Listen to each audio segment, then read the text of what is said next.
GamerBraves. What's up everybody? 2K just announced an Xcom game, Xcom Chimera Squad. If you ever played Xcom, you'll be very excited about the announcement. And yes, we have played the game, and this video will tell you what we think about Xcom Chimera Squad. This is Sean from GamerBraves.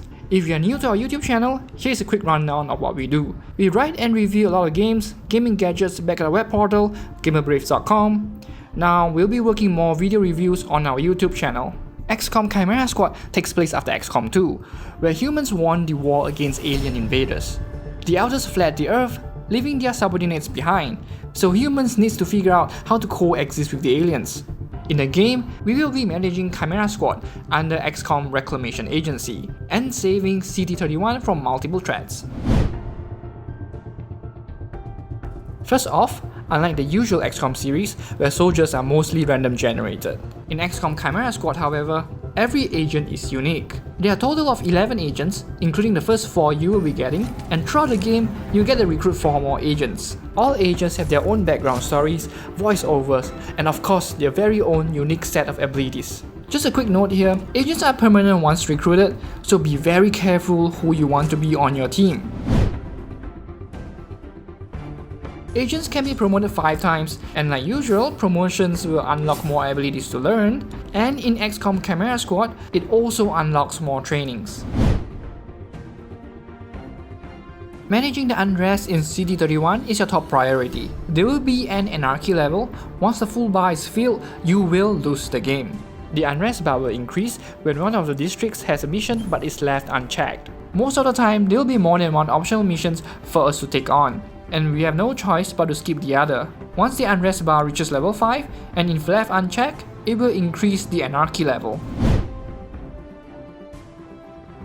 There are 3 resources in the game: Illyrium, Intel, and Credits. Illyrium is only useful for researchers, generally the least useful resource in the game. Intel, however, is probably the most important resource in the game.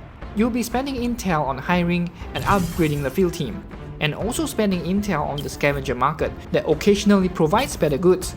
Heck, you can even get epic weapons here.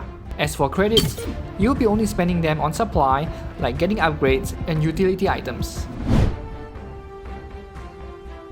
Epic weapons in the game works like a regular weapons, deals the same damage, and will be affected by your upgrades. However, they'll grant the agent a new special ability. Some of them are single use per mission, some of them have cooldowns. This will give some of your more supportive character a more offensive option.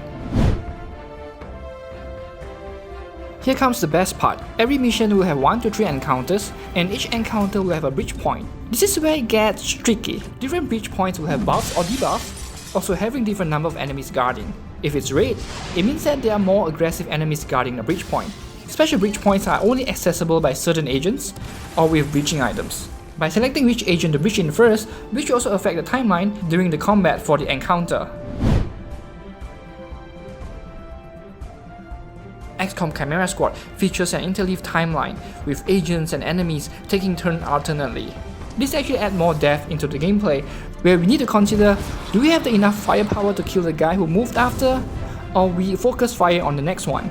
With this new timeline, it changes how you play the game, especially evac missions like protecting a VIP or securing an item and escaping. Unlike the usual Xcom series, you can't evac everyone safely together at once. There will be a scenario or situation where one or more agents will be taking more risk than the others. And for some reason, Xcom Chimera Squad features a lot more evac mission. There are also missions where enemies will keep having reinforcements, so nope, you can't clear the mission by killing everyone.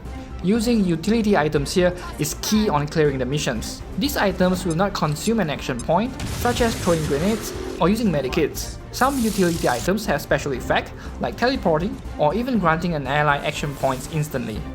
Overall, I really like the game, especially the new features like Breach Mode and the new interleave timeline. It's just background telling more post-war stories about where aliens who used to fight against Xcom in the war now working for Xcom. I also find it very satisfying when you discover some good combos between agents or taking advantage of the breach point buff to their maximum potential. As much as I enjoy the story, some of the story setting I find is pretty weird, like aliens speaking perfect English. If you ever played Xcom before, they will speak alien tongue when you encounter them, and I still find it very weird for mutant or vipers speaking English without any accent. Don't fault our strategic location. I fault the rust that flakes into my food. Most of the mission maps are rather small, and with everyone holding guns, there are not much place to hide or run. The story is pretty short too. I would enjoy the game more if the story is slightly longer. Well, that's the end of our video today. Whether you're an Xcom fan or not, Xcom Chimera Squad will be worthy of your time. If you like our video, please give us a like and subscribe to our channel. And once again, this is Sean from GamerBraves. See you guys in the next video.